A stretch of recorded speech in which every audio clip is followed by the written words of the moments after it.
Nevertheless, friends, I wish I could elaborate more, but time is running out. And so we go to our next example. Please stay with me, okay? Our next example is found in the book of Mark chapter 5. Now, in the book of Mark chapter 5, we see something interesting. We see a man that is demon-possessed, literally unbound because nobody could bind him. Every time they try to bind him, he breaks off the chains and he sets himself free. He's being tormented day and night by these demons, and it's just a sad story, you know? But nevertheless, we pick up in Mark chapter 5, and in verse 6, the Bible says, "And when he had saw Jesus from afar off, he came, or he ran unto him and worshipped him." Next verse, it says, "And cried with a loud voice, and said, What have I to do with thee, Jesus, thou Son of the Most High God? I adjure thee by God that thou torment me not." In verse 6, we see something or someone or some entity worshiping Jesus. In verse 7, we see some entity rebuking or trying to rebuke Jesus and trying to say, "Don't torment me," right? Okay. Now, clearly, in verse 7, that's the demon speaking. Friends, in verse 6, is that the demon running up to Jesus and worshiping him? Of course not.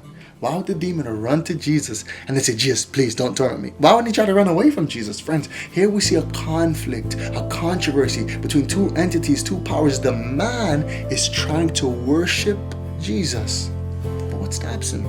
Friends, the demon. The demon is stopping. The demon is stopping the worship of Jesus. Oh, friends, don't miss that. The demon. Friends, what is it that stops the worship of Jesus? Now, I'm not saying anybody that doesn't worship Jesus or teaches that Jesus Christ shouldn't be worshipped is demon-possessed. I'm not saying that, but I'm saying, friends, the doctrine that Jesus Christ should not be worshipped, the doctrine that Jesus Christ is not worthy of worship is a doctrine of demons or of devils. For it originates with the originator of sin, the father of lies, the devil, the one that was even jealous of Christ. Do you know what Satan's main problem was with Christ? We'll deal with that in subsequent videos, but Satan's main problem was with Christ. That's why all these false religions attack Jesus Christ. And so, friends, we see it's a grave doctrine of a devil that takes away from the worship of Christ. My last example I'll give is found in the book of John chapter 9. And in John chapter 9, we find a man blind from birth. But Jesus Christ is man. This man never sinned. His parents never sinned.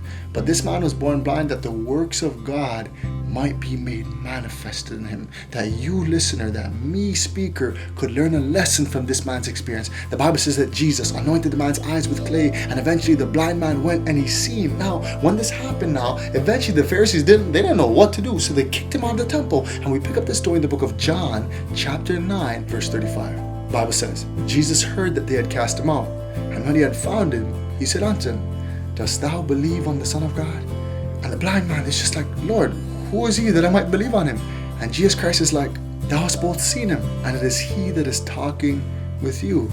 Friends, what is the picture? Jesus Christ heals the blind man, makes him see. The Pharisees cast him out. Jesus searches for him, finds him, and asks the man, "Man, do you believe in the Son of God?" The man says, "Tell me where he is, that I might believe on him." Jesus looks at him and he's like, "Guy, it is him that is looking at you, that is speaking to you.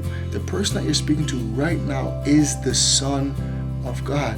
Friends, what does the next verse say? Please read the next verse, please.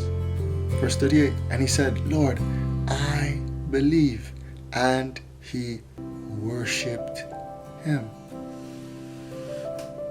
Friends, Jesus Christ here, if he's just a man, he should say, "Whoa, are you going back to being blind, spiritually blind, maybe mentally blind? I don't know. Why are you worshiping me? No, don't do this." No, but here the subject was belief. Do you believe? He said, "Yes, I believe." And Jesus replied, and he said, "Yes, I'm he that you're speaking to." And the man, as a result, came and he worshipped the Son of God.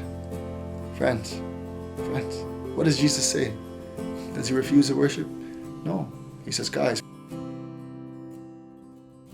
for judgment I might come into this world, that they which see not might see, and they which see might be made blind."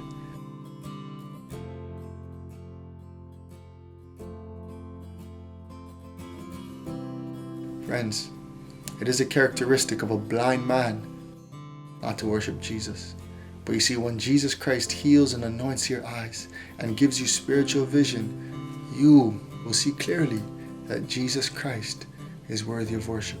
And this is what the judgment is about. Who will you yield your worship to? The beast of Revelation or Jesus Christ? Who will you yield your allegiance to? False religion, false worship, or true worship? Even the worship of God the Father and His Son, Jesus Christ. Friends, the last example I want to give you, I cannot give you because we ran out of time. So stay tuned for the next episode. I love you. God bless you. God bless you. God bless you.